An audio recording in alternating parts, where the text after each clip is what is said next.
In the courtroom, his family is shocked to see his disfigured face.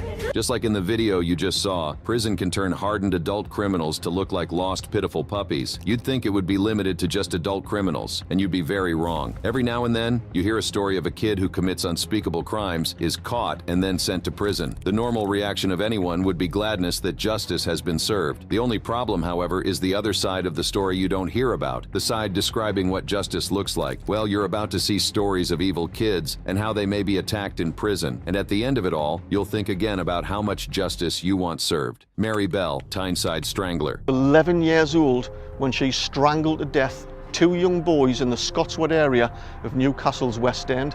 One was 4 and one was only 3 years old, one of which she partially mutilated. In the quiet streets of Newcastle upon Tyne, England, a sinister presence lurked beneath the innocent facade of a young girl named Mary Bell. Born in the late 1950s, Mary displayed disturbing behavior from an early age, foreshadowing the darkness that would consume her. At just 10 years old, she committed her first murder, sending shockwaves through the community and leaving a trail of terror in her wake. It was a sunny day in May when Mary's reign of darkness began. She lured a 4-year-old boy named Martin Brown to an abandoned house where she proceeded to strangle him with a piece of string. The details of this heinous act are too gruesome to recount, but suffice it to say, the innocence of childhood was shattered that day, and Mary was known as the Tyneside Strangler. The community was left in a state of disbelief and fear as they grappled with the reality that a child could be capable of such evil. But Mary was far from finished. Just a few short months later, she struck again, this time with the help of her friend, Norma Bell, no relation. Together, they targeted another young boy, 3-year-old Brian Howe. On a fateful day in July, Mary and Norma lured Brian to a secluded area where they subjected him to unimaginable horrors. The innocence of childhood had been shattered once again, and the world was left to grapple with the unimaginable reality that children could commit such heinous acts. As the investigation unfolded, suspicion fell upon Mary, whose disturbing behavior had not gone unnoticed by those around her. She displayed a cold and calculated demeanor, showing no remorse for her actions. It was clear that she was not an ordinary child, but a vessel for darkness. When confronted by authorities, Mary initially denied any involvement in the crimes, but as the evidence mounted against her, she eventually confessed to the murders, revealing the chilling details of her actions. The nation was left in shock as they tried to comprehend how a child could harbor such darkness within. Mary's trial captivated the nation as the world watched in horror as the true extent of her evil was laid bare. Despite her young age, she was found guilty of manslaughter on the grounds of diminished responsibility. The court recognized that Mary's actions were not those of a typical child, but the result of a disturbed and troubled mind. She was sentenced to be detained at Her Majesty's pleasure, a term used for indefinite detention in cases involving minors. The decision sparked a nationwide debate on the nature of evil and the capacity for children to commit such heinous acts. Many questioned whether Mary could ever be rehabilitated, or if she would forever remain a symbol of the darkest corners of humanity. Initially, Bell was held in a remand home in Durham, but was later moved to a second remand home in South Norwood. Subsequently, she was transferred to the Red Bank Secure Unit in Newton-le-Willows, Merseyside, an institution for young offenders. At this facility, Bell was the only female among around 24 inmates. Unfortunately, Bell would later disclose that she experienced sexual abuse from both a staff member and several inmates during her time at this institution, stating that the abuse began when she was just 13 years old. When she turned 16 in November 1973, she was transferred to a secure wing of HM Prison Style in Cheshire. It is reported that Bell felt resentful about being moved to this facility, and despite her efforts, she was unsuccessful in her application for parole while serving her sentence there. Bell was eventually released in 1980.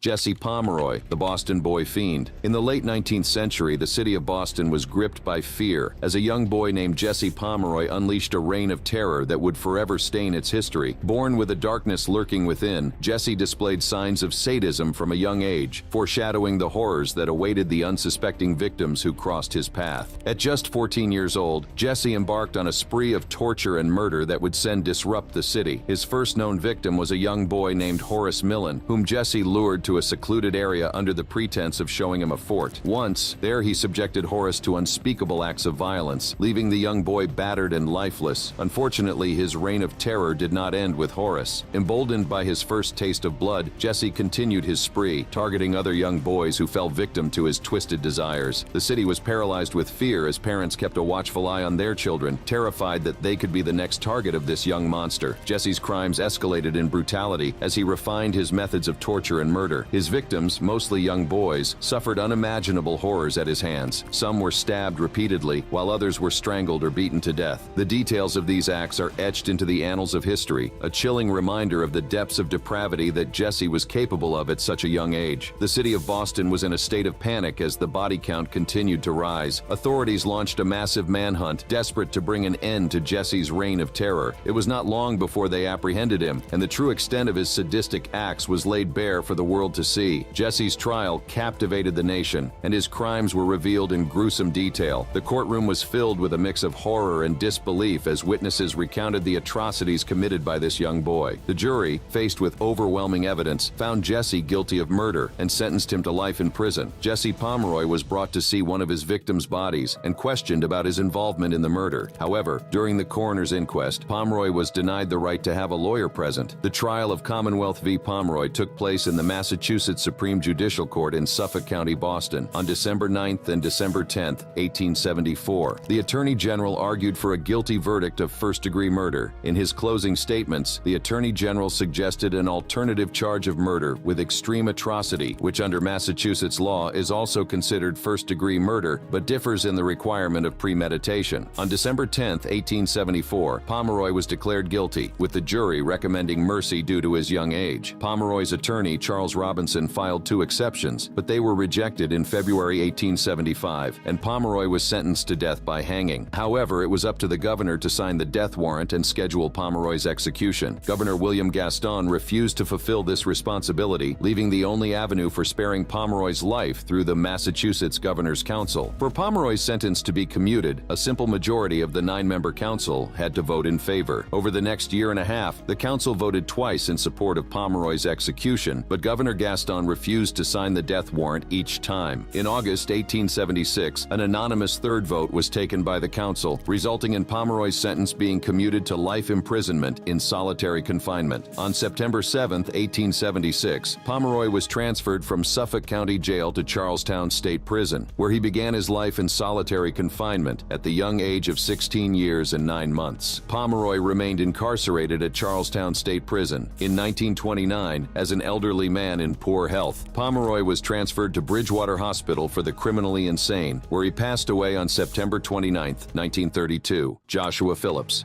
Joshua Phillips was a teenager whose actions changed Jacksonville in the 1990s. At first glance, Joshua appeared to be an ordinary boy, but behind closed doors, he harbored a dark secret. At the age of 14, he committed a crime that would forever haunt the city. It was a day like any other when Joshua's path crossed with that of 8-year-old Maddie Clifton. What started as a seemingly innocent interaction quickly turned into a nightmare. In a fit of rage, Joshua brutally murdered Maddie, leaving her lifeless body hidden beneath his bed. When Maddie's body was discovered, the city was gripped by fear and disbelief. How could a child commit such a heinous act? The investigation unfolded and Joshua was apprehended, his dark secret exposed for all to see. The nation grappled with the haunting question of what drives a child to commit such unspeakable acts. As the community rallied together to search for Maddie, little did they know that the person responsible was living among them, hiding in plain sight. On November 10th, Melissa Phillips went into her son's room and noticed a wet spot on the floor. She searched the room and found Clifton's body, immediately leaving the house to report the incident to the police. Phillips was arrested later that day at his school and confessed to the murder within hours. Prosecutors disputed some parts of Phillips's story. State Attorney Harry Shorstein suggested the murder may have been sexually motivated, saying that Phillips had talked about sexual matters with both Maddie Clifton and her older sister. Phillips stated that he killed Clifton to stop her from crying after she was accidentally struck with a baseball while they were playing, and that he feared punishment from his abusive father. The trial that followed was filled with emotional testimony and conflicting accounts of what truly happened that fateful day. The courtroom became a battleground of legal strategies and moral dilemmas. The fate of Joshua Phillips hung in the balance as the jury deliberated his guilt or innocence. Although elements of Phillips's story are disputed, officials who were involved in his prosecution have subsequently expressed contrition over the severity of his sentence. Phillips was eligible for resentencing in 2023. Today, Joshua remains incarcerated at the Cross City Correctional Institution, serving a life sentence without the possibility of parole. But as the years go by, questions arise about the severity of his punishment and the potential for redemption considering the life he is currently living in prison. John Dillinger.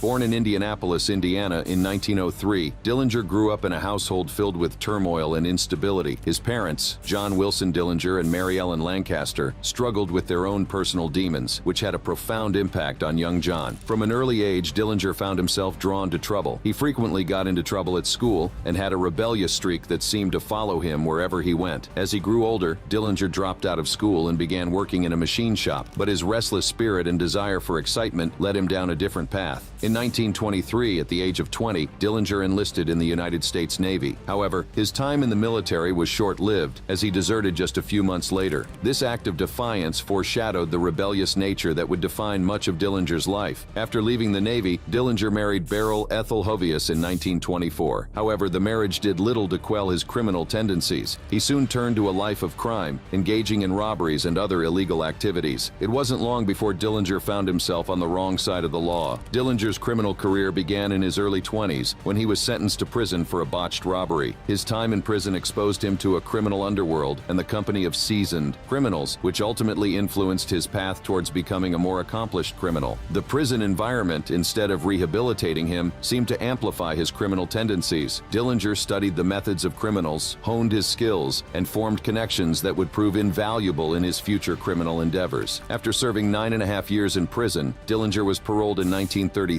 Many hoped that his time behind bars had reformed him, but it quickly became apparent that Dillinger had no intention of leaving his criminal past behind. He immediately returned to a life of crime, robbing banks and evading law enforcement. Dillinger formed a new gang, which became known as the Dillinger Gang. Together, they embarked on a spree of bank robberies. Their audacity and disregard for the law made them the most wanted criminals in America. During this time, Dillinger also formed a relationship with Evelyn Billy Frechette, a woman who would become his loyal companion and partner in crime. Their love story, filled with danger and excitement, only added to the mystique surrounding Dillinger. But with their criminal activities came violent confrontations with law enforcement. Dillinger and his gang engaged in numerous shootouts, resulting in injuries and deaths on both sides. The daring escapes and narrow brushes with death only added to Dillinger's legend. John Dillinger is widely regarded as a notorious criminal who played a role in the formation of the FBI. This raises questions about the effectiveness of prison for young offenders. Dillinger, who was relatively young when he was incarcerated, experienced a transformation during his time behind bars, becoming a hardened criminal, as he admitted himself. This raises an important question. Does prison truly have a positive impact on young offenders? While incarceration aims to punish and rehabilitate individuals, there are cases where it may have unintended consequences. Prisons can serve as training grounds for criminal behavior, exposing young offenders to even more dangerous influences and criminal networks. The case of John Dillinger highlights the need for a comprehensive approach to juvenile justice. Instead of solely relying on punitive measures, it is crucial to incorporate educational programs, vocational training, counseling, and mentorship opportunities to steer young offenders towards positive pathways. Rehabilitation should be a primary goal, providing individuals with the skills and support they need to reintegrate into society as law-abiding citizens. Lionel Alexander Tate.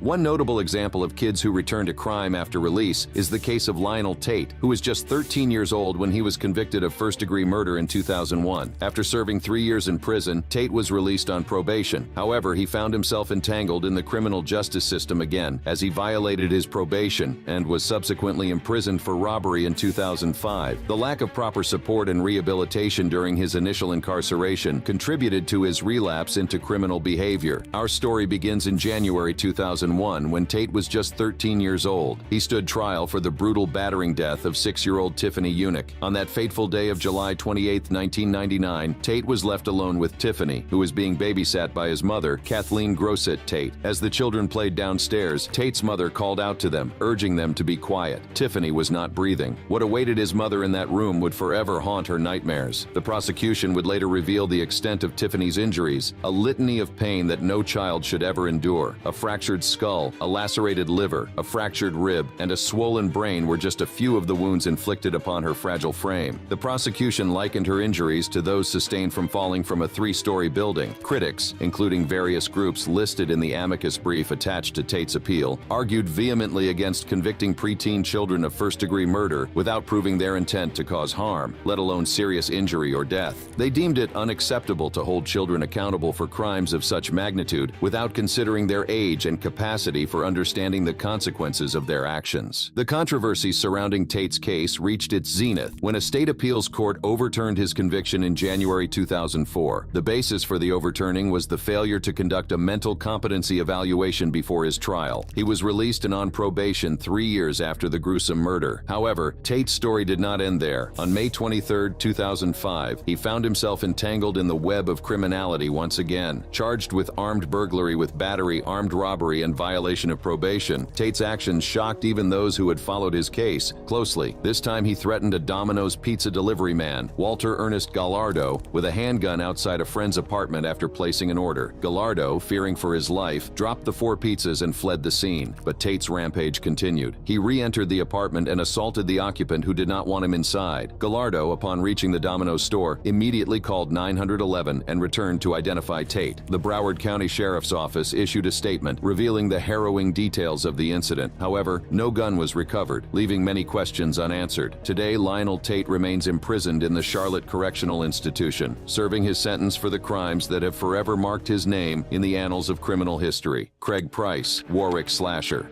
Another example is Craig Price, also known as the Warwick Slasher, who became one of the youngest serial killers in the United States. Convicted of 4 murders at the age of 16, Price served time in a juvenile facility. However, upon release, he continued his violent behavior and even committed further crimes, including assault and burglary. Craig Price terrorized the quiet town of Warwick, Rhode Island between the ages of 13 and 15, committing a series of murders from July 1987 to September 1989. His brutal acts left a community in fear and led to significant changes in state law. The year was 1987 when the peaceful neighborhood of Warwick, Rhode Island was forever scarred by the actions of a young boy named Craig Price. Born on October 11, 1973, Price seemed like an ordinary child, but beneath his innocent facade lurked a darkness that would soon be unleashed. It was the night of July 27, 1987, when Price broke into a home just 2 houses away from his own. With a heart filled with malice, he took a knife from the kitchen and embarked on a path of unimaginable violence.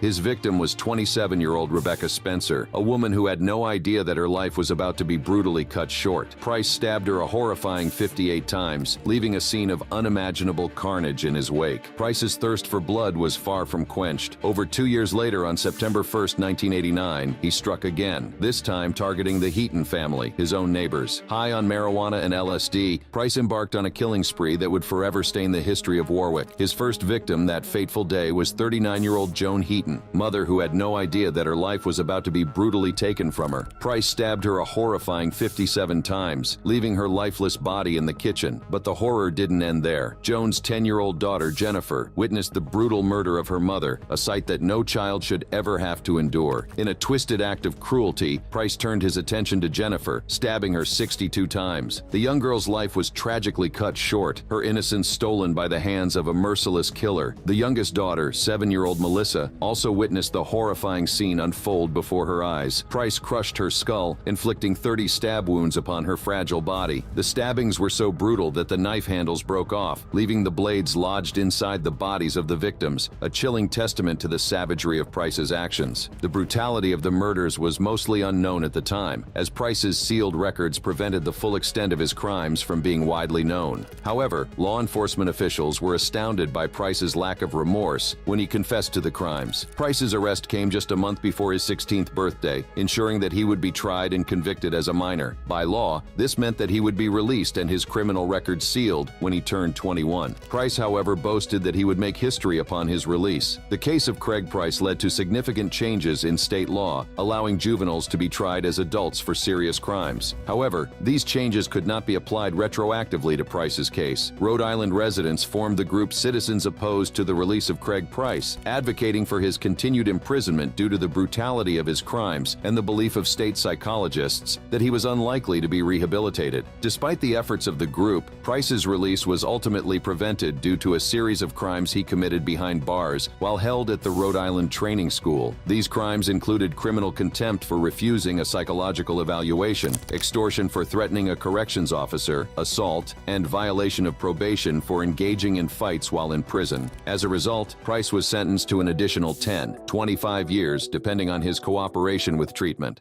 T.J. Lane. On February 27, 2012, the halls of Chardon High School in Chardon, Ohio, were forever stained with the blood of innocent students. It was a day that would go down in infamy as TJ Lane, a troubled student with a personal rivalry, unleashed a wave of terror that would claim the lives of 3 young individuals and leave a community shattered. TJ Lane, a seemingly quiet and intelligent student, had a troubled past that hinted at the darkness within. He had previously attended a school for students with behavioral issues, a sign that there were underlying problems that had yet to be addressed, but no one could have predicted the horror that would unfold on that fateful day. Lane's personal rivalry with one of the victims, a student who had recently started dating Lane's ex-girlfriend, fueled a deep-seated anger within him. On that tragic morning, as students gathered in the school cafeteria, Lane seized the opportunity to unleash his rage upon his unsuspecting classmates. Without warning, Lane opened fire on a group of students, targeting his rival with deadly precision. The sound of gunshots echoed through the cafeteria, shattering the peaceful atmosphere and plunging the school into chaos. Teachers Frank Hall and Joseph Ricci bravely intervened, chasing Lane out of the school and preventing further bloodshed. The aftermath of the shooting was devastating. 5 students were hospitalized, their lives forever altered by the physical and emotional scars they would carry. Tragically, 3 young lives were lost that day, their dreams and aspirations cut short by the senseless act of violence. TJ Lane's trial was held in juvenile court, where he was found competent to stand trial. He later pleaded guilty to multiple charges, including aggravated murder, and was sentenced to 3 consecutive life sentences without the possibility of parole. He is currently serving at the Warren Correctional Institution in Youngstown, Ohio. However, his imprisonment hasn't led to any positive change in behavior or rehabilitation. Lane has made a number of mistakes during his incarceration, including admitting to using marijuana and foregoing deodorant. He has also displayed aggressive behavior and insubordination. The largest violation occurred in 2014 when the gunman from Chardon School broke out of Oakwood Correctional Facility in Lima, Ohio. The jail warden reported that less than 6 hours later, at a location around 100 yards from the prison, Lane was apprehended. He was apprehended on the north side of the prison, next to a church on Blue Lick Road, by 2 members of the Ohio State Highway Patrol Special Reaction Unit. These examples demonstrate that the prison system, particularly for juvenile offenders, often fails to address the root causes of their criminal behavior. Inadequate rehabilitation programs, lack of educational and vocational opportunities, and limited access to mental health services contribute to a cycle of recidivism. To break this cycle, it is crucial to provide comprehensive in-prison and post-prison support systems that address the multifaceted needs of juvenile offenders. Transitional programs that offer job training, educational support, counseling, and mentorship can significantly reduce their likelihood of reoffending. Additionally, community-based programs that provide a supportive environment for the most evil children and help with reintegration into society have shown promising results in reducing recidivism rates. Click on the next video for more about juvenile true crime stories.